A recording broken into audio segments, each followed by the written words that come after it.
Lahi na karon ang panahon kesa unang panahon. Kesa una kong manguyab ka, kanihanglan mamisita pa. Pero karon kay high-tech na cellphone ay gamiton. Kung manguyab ka, halatik sanra. Kung sugton, halo ka ng cellphone.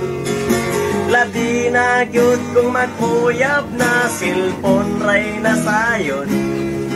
Kay ang ring calling ug ang right message mauray nakabalo. Kinahanglan ko ang imong reply nga kanang tinod-anay. Pagdalig reply ayaw dugay-dugay, kay ang cellphone mo batay-batay. Ang akong cellphone nga kagubaon, di na mo tingog ang ringtone. Ang akong cellphone nga baraton, nindot ni kay dili kawaton.